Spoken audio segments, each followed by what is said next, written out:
wabarakatuh. Waalaikumsalam.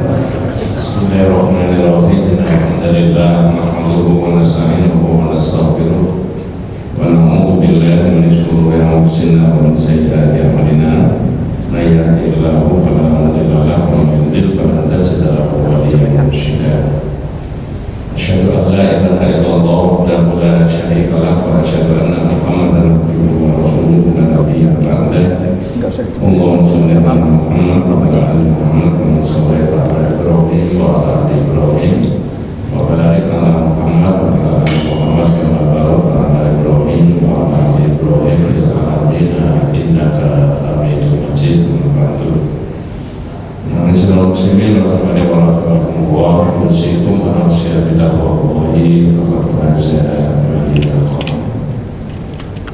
Ibu, bapak, adik-adik, para jamaah rahimahullah. Orang Islam itu tidak ada henti-hentinya dan tidak ada bosan-bosannya untuk selalu menggali, mencari, mendengarkan, melihat tausiah-tausiah berkaitan dengan agamanya. Dengan demikian bukan hanya sekedar kita tahu, tapi bagaimana dalam kehidupan kita sehari-hari itu adalah cerminan dari agama yang kita yakini itu. Quran tidak bisa berjalan sendiri, hadis tidak bisa berjalan sendiri. Yang merupakan representasi dari Quran dan hadis adalah orang yang beriman. Mudah-mudahan saya dan kita semuanya itu. 12 tahun yang lalu, tepatnya tanggal 28 Oktober 2012, itu kan 14 tahun yang lalu ya. Oke, 14 tahun yang lalu 2012 bulan Oktober tanggal 28 saya sudah menerangkan bab yang akan saya terangkan ini. Tapi rasanya 14 tahun yang lalu itu jenengan sudah lupa.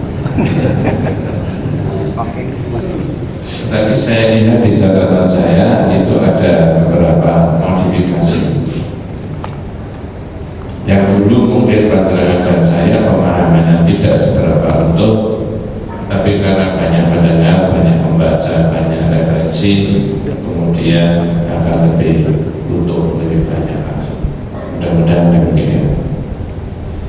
Saya memang mendokumentasi dari semua materi yang saya tulis di berbagai masjid dan majelis taklim. Insya Allah tidak ada yang ketelipan. Ketelipan itu bahasa Indonesia apa ya? Besok lah. Insya Allah semuanya sudah tercatat. Ada masjid yang sudah saya kunjungi 30 tahun yang lalu sampai sekarang. Kitabnya sudah khatam, diulangi lagi, sudah khatam, ganti kitab lagi, sudah khatam, ganti lagi, sudah khatam. Nah, saya mau mundur tidak boleh. Mudah-mudahan dengan dan saya diberi barokah sama Allah. Apa yang sudah diterangkan 14 tahun yang lalu itu? Kalimatnya pendek dalam tauhid. Assalamu. Kalimat assalamu dalam kitab itu ada di bab yang ke-52. Assalamu mau diterangkan apanya? Nah, itu yang perlu dibaca secara panjang. Bermula dari mana kok kemudian kalimat assalamu itu dimasukkan dalam pikiran tauhid? Jawabannya, penulis kitab tauhid ini menyampaikan satu hadis riwayat Imam Al-Bukhari dan Muslim. Hadisnya dari Ibnu Mas'ud. Jadi penulis tauhid itu memasukkan satu hadis pendek itu di dalam penjelasan dari dua kalimat syahadat tadi. Tetapi wabil khusus hari ini adalah syahadat tentang Allah Subhanahu wa Ta'ala. Kemudian oleh beberapa ulama kontemporer, kalimat assalamu yang ada di dalam satu hadis di bab yang ke-52 itu kejelasan tajam lebar. Mudah-mudahan saya tidak salah memahami nantinya. Sumbernya dari mana? Kata Ibnu Mas'ud, kunna ila kunna ma'an Nabi sallallahu alaihi wasallam fi sholati kunna. Kami dulu bersama Nabi itu ya pernah satu ketika sholat bareng-bareng, kemudian di antara kita ada yang mengatakan, nah ini, di antara kita ada yang mengatakan, assalamu Allah min ibadihi. Yang diambil yang depan saja, assalamu. Tapi menjadi masalah karena assalamu Allah. Nah itu maksudnya. Assalamu Allah min ibadihi, assalamu ala fulan wa fulan. Ya, jadi orang itu saat itu kata Ibnu Mas'ud mengatakan bahwa semoga keselamatan untuk Allah dari hambanya. Nah ini jadi masalah, ya. Dan semoga pula keselamatan untuk si fulan, si A, si B. Nah, gitu. Ucapan begitu oleh Nabi ditegur. Faqala Nabi sallallahu alaihi wasallam, kemudian dia mengatakan, la taqulu assalamu ala Allah, fa inna Allah huwa assalam. Jangan mengatakan assalamu ala Allah. Nah, karena Allah itu assalam, sumber keselamatan.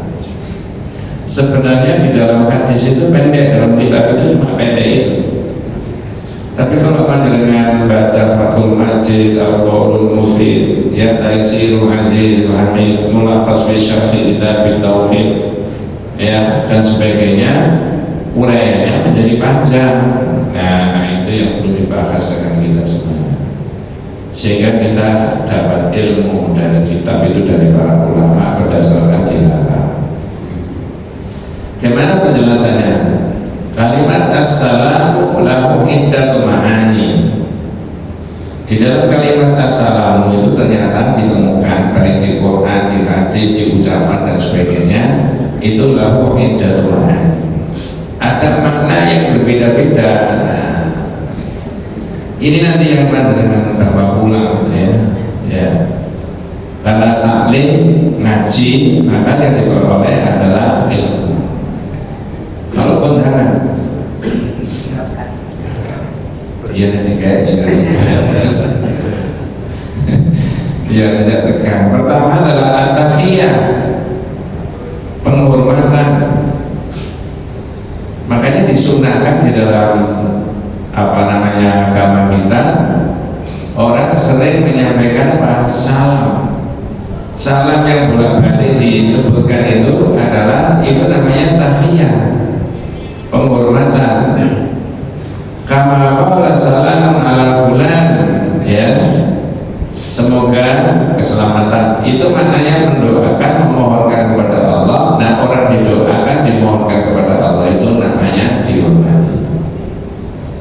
Di dalam Al-Quran surat An-Nisa itu ada penjelasan wa idza quyitum bi tahiyyatin fahayyu bi ahsana minha aw rudduha. Dan apabila kamu dihormati dengan suatu salam, wa idza quyitum bi tahiyyatin fahayyu bi ahsana minha, maka jawablah yang lebih baik dari orang yang menyampaikan salam itu tadi. Itu implementasinya. Kalau kita sedang duduk, ada orang datang, assalamualaikum, jawabannya menurut ini perintah waalaikumsalam, lebih baik gimana? Warahmatullahi wabarakatuh. Kalau orang kirim salam, menyampaikan, menulis salam di HP, ASBKWB, apa dijawab WKWB? Ya, jangan. Insya Allah mudah-mudahan Allah memudahkan kita semuanya. Setiap ada orang yang kadang-kadang menyampaikan askum gitu aja kepada saya atau SBWB, insya Allah saya jawab penuh. Waalaikumsalam warahmatullahi wabarakatuh. Saya ingin menghormati orang itu secara penuh. Jangan juga ingin menghormati orang itu secara penuh, sehingga salam itu dijawab juga secara penuh. Nah, gitu. Tetapi kemudian dilanjutkan duha atau kesempatan dengan dia menyampaikan salam. Tetapi yang didahulukan biaksana minha, lebih baik, lebih sempurna dari orang itu menyampaikan. Jadi satu sudah ketemu kalimat assalam itu maknanya adalah apa? At-tahiyyah, penghormatan. Di samping kalimat penghormatan itu disunahkan ketika orang menyampaikan tausiah atau mau berbicara di depan publik, ya. Dalam sunnahnya Nabi, insya Allah disunahkan orang itu menyampaikan apa? Salam, termasuk khutbah Jumat dan seterusnya. Kemudian di Bulughul Maram Tawdihul Ahkam itu Rasulullah merinci etikanya. Nah, ini saya rasa bukan sesuatu yang baru buat kita, tapi karena kelanjutannya dari penjelasannya itu, maka mau tidak mau dikatutkan at-tahiyyah. Apa kata Rasulullah dalam Tawdihul Ahkam itu yang merupakan syarat dari Bulughul Maram, ya? Nabi menyebutkan liyusallimus shaghir 'alal kabir. Kalau ketemu anak muda sama bapak yang sudah senior, bener senior atau sudah sepuh? Disebut apa saja sama saja, ya, tidak bisa mengurangi angka apa? Umur, betul ya? Liyusallimus shaghir 'alal kabir. Hendaklah anak muda menyampaikan salam terlebih dahulu bapak yang sudah senior, sudah sepuh. Kadang-kadang ada anak muda yang tidak paham ini. Mohon maaf, bukan siapa-siapa. Bapak itu ketemu saya itu bolak-balik tidak pernah menyampaikan salam dulu. Jangan kasih nasihat anak muda gimana? Ya enggak mas, ya sampean yang menyampaikan salam dulu karena sampean yang lebih apa? Lebih muda. Nah, itu etikanya di situ, bukan bapak itu yang suruh salam dulu. Nah, itu benar pak ya. Nah, kemudian walmar adalah qaid. Ini ada orang berjalan, ya. Kemudian ada orang yang duduk, yang disunahkan menyampaikan salam. Yang duduk apa yang berjalan? Berjalan. Wal qalil alal katsir. 10 orang ketemu 2 orang, yang disunahkan menyampaikan salam yang berapa? 2 orang. Yang jumlahnya sedikit menyampaikan kepada jumlahnya yang lebih banyak. Apakah kedua-duanya itu harus bergiliran? Assalamualaikum, assalamualaikum, begitu? Atau cukup salam saja? Yang jawab, andaikan yang jawab cuma dari 10 tadi, yang menjawab cuma 4 orang, sudah memenuhi nggak? Maka jangan dan saya tidak perlu kemudian menuntut semuanya menjawab dengan sempurna. Ini salamnya kok tidak semangat, separuh yang jawab, saya ulangi. Maaf saya tidak mau, tapi insya Allah tidak itu yang diajarkan. Malah detail, dirinci. Ini kok ibu-ibu saja yang menjawab. Coba saya ulangi. Assalamualaikum waalaikumna. Ngerti maksudnya? Penting. Itu assalamualaikum itu maksudnya babirnya bapak-bapak yang laki-laki. Waalaikumna itu maksudnya apa? Ibu-ibu, perempuan. Nah sekarang yang disunahkan Nabi itu gimana? Assalamualaikum saja sudah cukup gak mencakup semuanya? Nah ikuti itu. Ini di situ diatur begitu-begitu itu, ya. Kan juga tidak merepotkan pakai assalamualaikum waalaikumna warahmatullahi ta'ala. Apalagi Pak? Masya Allah. Kemudian ada al-rakibu alal masyi. Kemudian orang yang naik kendaraan menyampaikan salam kepada yang sedang berjalan. Ini etika. Jadi satu titik panjenengan sudah memahami bahwa kalimat assalamu ketemu di mana-mana maknanya kemungkinan itu. Apa itu Pak? Bahasa Arabnya tahiyah, penghormatan. Tuh. Dua, assalam itu adalah ismun min asma'illah al-husna, termasuk salah satu di antara al-asma'ul husna. Dari mana kita bisa mengetahui? Kita bisa mengetahui di beberapa yang sudah sering kita dengarkan. Seperti tadi setelah orang habis sholat, ya, dalam sebuah riwayat, ya, Nabi Mas'ud dan Ibnu Mas'ud, waqad kana Nabi sallallahu alaihi wasallam idza sarafa min as-salatil maktubati yastaghfiru thalathan. Orang setelah sholat, setelah salam, yang keluar terlebih dahulu dari lisannya itu apa? Menurut Nabi yang disunahkan, menurut sunnah. Yang keluar setelah salam, assalamualaikum warahmatullahi wabarakatuh, atau assalamualaikum warahmatullahi. Yang keluar dulu astagfirullah. Berapa kali? Jadi waktu setelah pas orang menyampaikan salam mengakhiri sholat, itu waktu itu diatur sama Nabi. Tapi saya menemukan di beberapa tempat, ya, yang sering saya diimami orang secara rutin, ya, begitu setelah salam yang keluar dulu apa? Al-Fatihah. Ini saya mau tak tegur itu bagaimana itu, ya? Ya, harus diberi penjelasan dulu baru lain kali ditegur. Ustaz, kalau habis imami, setahu saya, sependek pengetahuan saya tentang agama, yang keluar dulu bukan apa? Al-Fatihah, tapi apa? Astagfirullah, astagfirullah. Berapa kali? Tapi kadang-kala saya tidak bermaksud sudah, itu agak susah menerima gitu, ya, Al-Fatihah.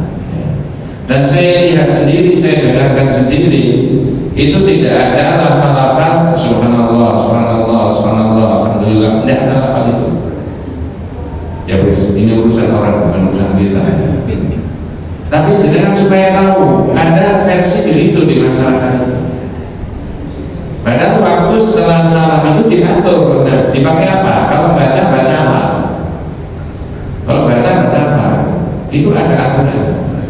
Nah, salah satunya adalah berikutnya setelah yastaghfiru thalathan. Nah, ini yang saya masukkan bagian dari Asmaul Husna ini. Allahumma antas wa minkas tabarakta ya dzal jalali wal ikram. Ya. Nah, di situ ini yang sebenarnya harus kita lakukan. Kalimat assalam di situ adalah itu maknanya adalah ismun min asma'illah al-husna, yaitu termasuk bagian dari asmaul husna. Ada yang tahu Pak yang disebutkan kalimat assalam di Quran itu di surat apa, ayat berapa? Kalau tidak ada yang bisa menyebutkan, saya menyebutkan karena sudah saya tulis tadi itu, ya. Jangan pernah mendengarkan enggak seorang imam membaca ayat ini?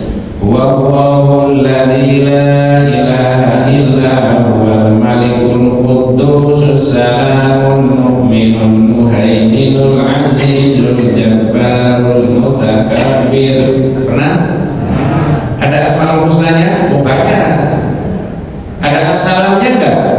Nah, makanya kalau assalam itu bagian dari asmaul husna, maka sahabat tadi ditegur sama Nabi, ya, tidak boleh mengucapkan assalamu ala Allah, salam untuk Allah min ibadihi. Jangan Mas, fa inna Allah huwas salam, karena sesungguhnya Allah itu adalah sumber keselamatan.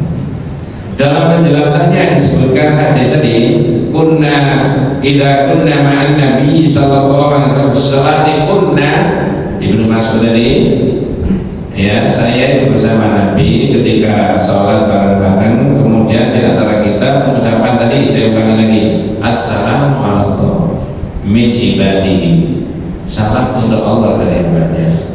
Assalam ala fulan wa fulan, semoga keselamatan untuk fulan dan fulan.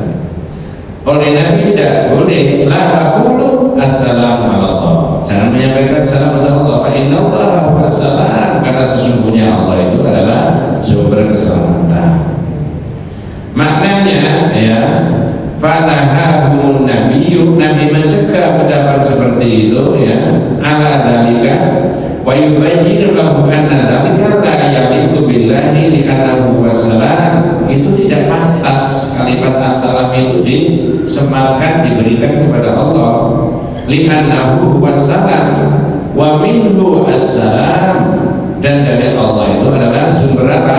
Keselamatan. Fala yaliqu bi ayyusallim alaihi, tidak pantas Allah diberikan keselamatan. Bal huwa la yusallimu ala ibadihi wa yusallimuhum minal afat, justru Allah yang menyelamatkan hambanya dan menyelamatkan seluruh makhluk yang ada di sini. Tak selipkan sedikit.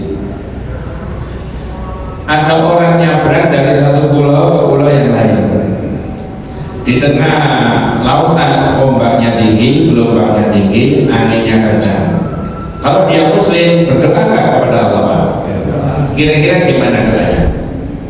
Minta keselamatan. Oh, jadi tidak pernah nyabrang, Pak? Apa biasanya? Lakin anjaitana min hadhihi lanakunanna minasyakirin. Ya Allah, jika Engkau selamatkan kami, tentu saja kami akan bersyukur. Tapi kata Al-Quran itu sebenarnya sumbernya dari Quran, Pak. Falamma najjahum fil barri idahum yusyrikun. Tetapi ketika mereka sampai di daratan, tiba-tiba mereka menyekutukan Allah. Pertanyaan saya, bentuk